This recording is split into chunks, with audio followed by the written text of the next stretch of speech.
Bismillahirrahmanirrahim. Assalamualaikum warahmatullahi wabarakatuh.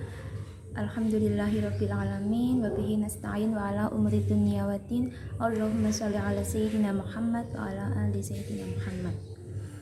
Baik teman-teman semua, pada kesempatan kali ini kita kembali untuk membahas sesuatu yang sangat penting sebenarnya tentang peradaban. Nah, di sini kebetulan adalah tugas mengenai pemikiran dari tokoh atau ulama dalam karya-karyanya, bisa berupa buku atau kitab. Nah, pada kesempatan kali ini saya memilih untuk membahas tentang buku Buya Hamka, karya Buya Hamka yang berjudul 4 Bulan di Amerika.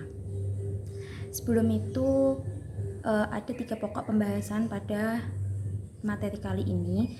Yang pertama tentang biografi Buya Hamka, kemudian tentang bagaimana perjalanan Buya Hamka di Amerika dan bagaimana Indonesia di Amerika, kemudian yang ketiga tentang bagaimana agama di Amerika.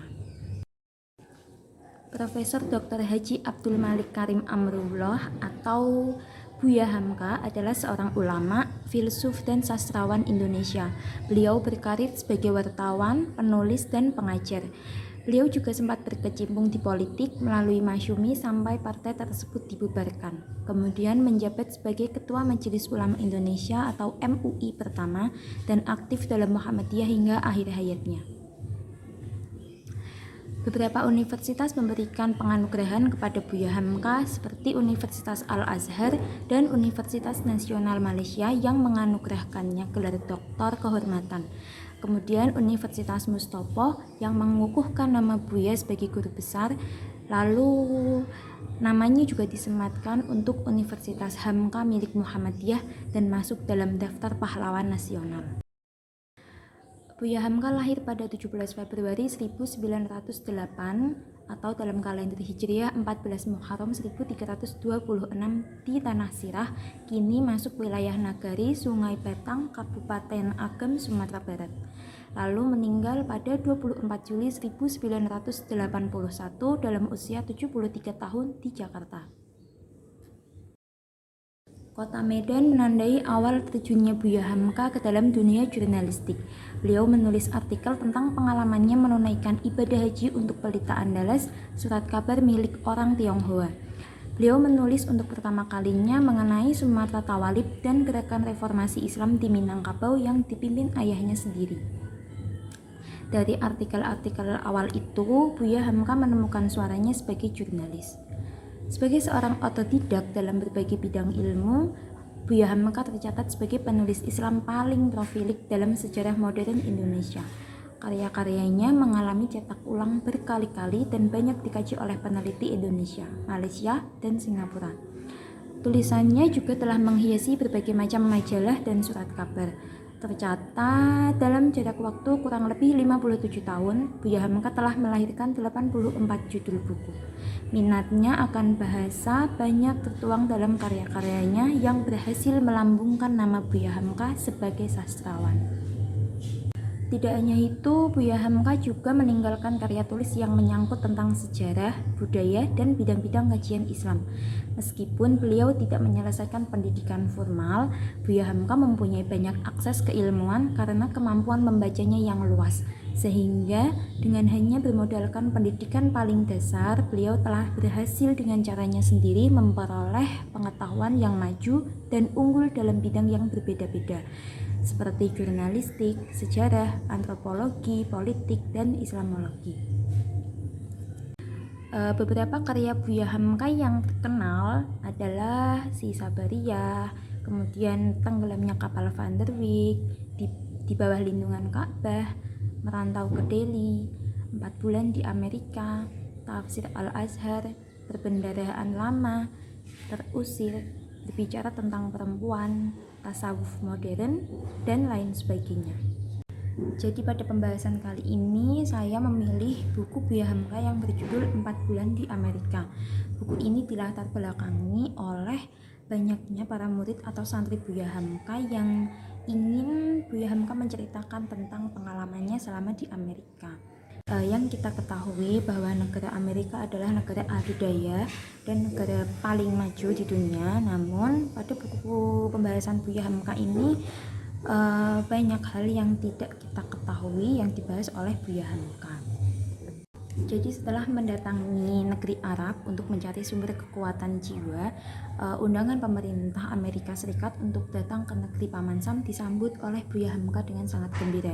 Meskipun untuk kali pertama mendapat kesulitan, hal itu juga tidak menghalangi Buya Hamka untuk pergi ke Amerika dengan mencari sumber kekuatan pikiran. Menurut Buya Hamka, perjalanan dalam dunia pergaulan modern abad 20 ini seperti lorong waktu yang membawa kita pada masa lampau, kemudian kembali pada masa sekarang, lalu menghantarkan kita ke masa yang akan datang dengan sekejap membawa nilai, norma, dan hikmah sejarah.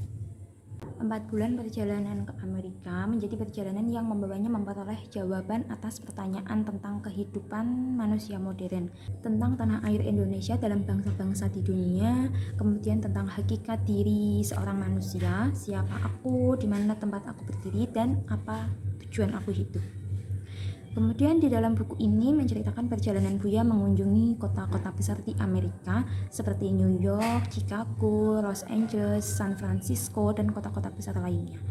Jadi awal kedatangan Buya itu, Buya dibuat tercengang oleh gedung-gedung pencakar langit pada era 1952.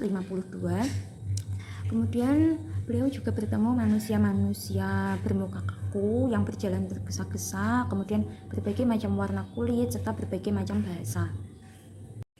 Lalu berkunjunglah Buya ke kampus-kampus besar di Amerika dan bertemu orang-orang penting di sana untuk membahas tentang Indonesia dan sejarahnya. Bertemu juga dengan orang-orang besar yang ternyata membahas tentang kemajuan dan potensi Indonesia. Lalu berkunjung juga Buya ke Chicago, museum di Chicago yang ternyata berisi manusia-manusia purba yang diawetkan, kemudian patung orang menumbuk padi, pakaian-pakaian adat, rumah-rumah adat di Indonesia. Menurut Buya hal ini seperti Minangkabau yang ada di Indonesia. Sebagai negara maju dan berpengaruh besar dalam politik dunia, rasanya sukar jika membahas tentang hal keagamaan. Namun agama itu terpadu dalam negara dan negara terpengaruh oleh agama. Banyak orang-orang besar di Amerika itu yang memiliki agama. Golongan terbesar di Amerika yaitu beragama Protestan. Bahkan sampai ada undang-undang yang tidak tertulis namun sulit untuk diubah bahwa yang boleh menjadi presiden di Amerika hanyalah orang yang memeluk agama Protestan. Sementara Katolik menjadi golongan agama kedua di Amerika. Meskipun begitu, seperti yang kita tahu bahwa Katolik berkedudukan agama yang memiliki kedudukan teguh karena keras disiplinnya dan sangat teratur organisasinya. Bahkan karena tidak puas dengan sekolah-sekolah yang didirikan oleh pemerintah yang dipengaruhi oleh liberalisme, tidak memasukkan pelajaran pendidikan agama di sekolah, agama Katolik di Amerika mempunyai dan mengatur sekolahnya sendiri. Jadi dari jenjang paling rendah sampai jenjang paling tinggi atau perguruan tinggi mereka mempunyai sekolah sendiri.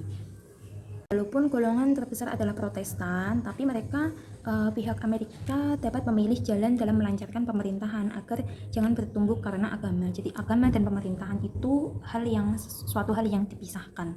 Jadi negara dipisahkan oleh gereja. Namun apabila seorang presiden akan dipilih, ramailah di setiap gereja itu menyuarakan untuk memilih presiden yang taat beragama.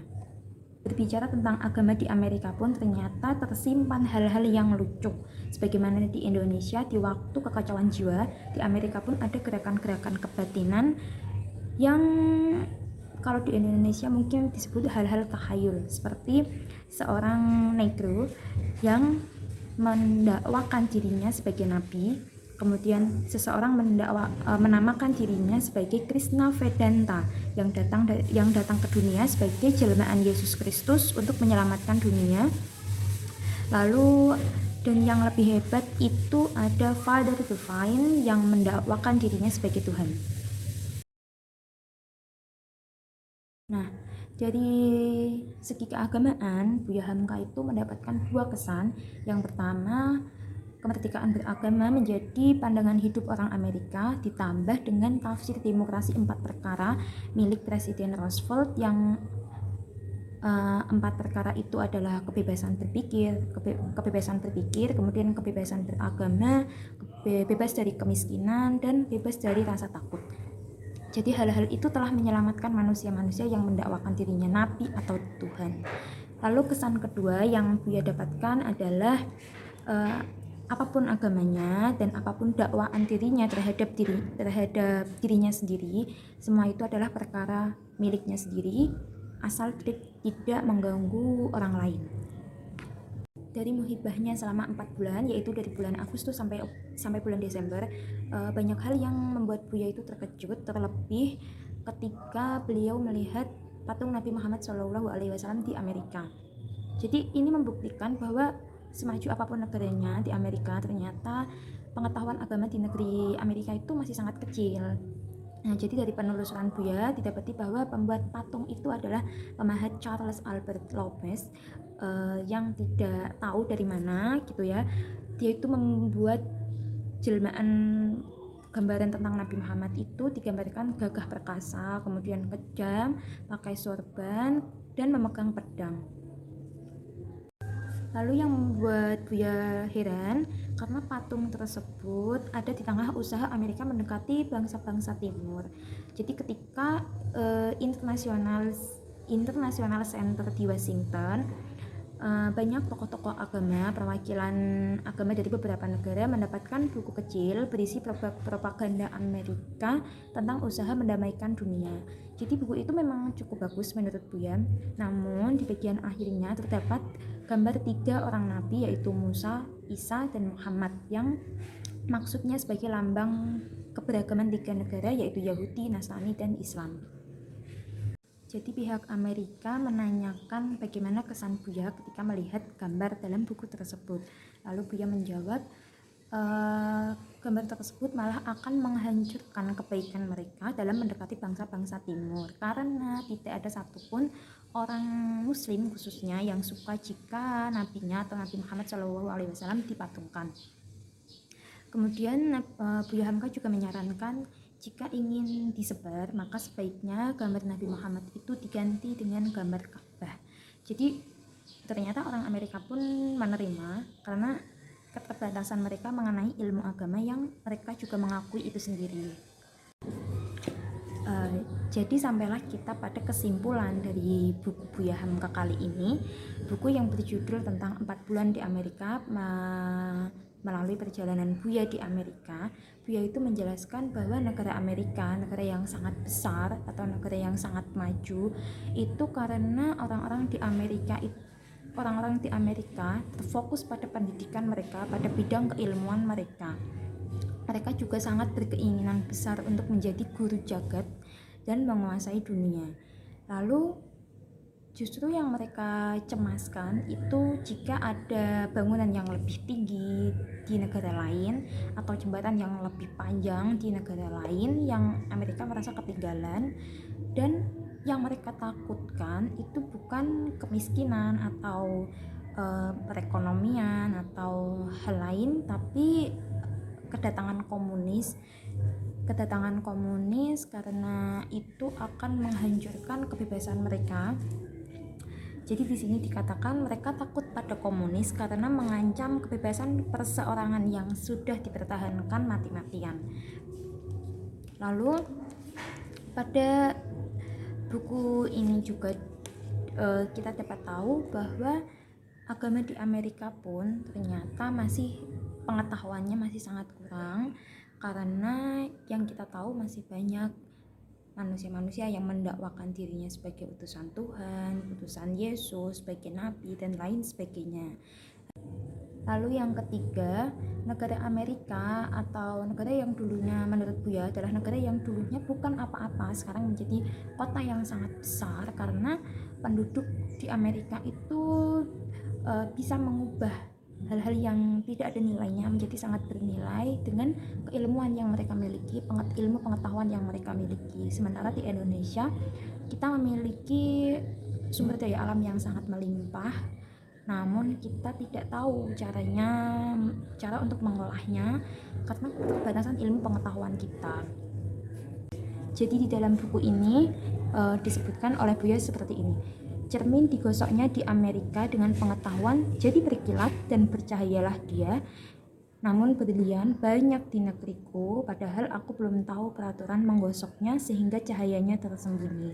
Jadi itu menunjukkan bahwa kita kekurangan ilmu pengetahuan untuk mengelola potensi alam yang ada di Indonesia. Lalu Buya juga menuliskan seperti ini. Banyak hal bagus yang saya lihat, tetapi dalam kebagusan itu tersimpan suatu kelemahan. Pangkal dari kehancuran hidup, kemewahan, dan kesenangan mudah sekali menyebabkan manusia lupa membangun batinnya. Mandi manusia dalam nikmat kerap kali menyebabkan manusia lupa kepada yang memberi nikmat. Nah, ini bisa kita simpulkan bahwa kemajuan negara di Amerika tidak didukung dengan ilmu agama mereka, sehingga mereka merasa bekerja dan memiliki segalanya itu sudah cukup tanpa perlu harus beragama dan memfokuskan dirinya kepada agama mereka. Sekian yang dapat saya sampaikan tentang pemikiran tokoh Buya Hamka dalam karyanya yang berjudul 4 Bulan di Amerika. Semoga apa yang kita pelajari dapat mendatangkan banyak manfaat. Segala kesalahan berasal dari saya dan segala kebaikan datangnya dari Allah Subhanahu wa taala. Wassalamualaikum warahmatullahi wabarakatuh.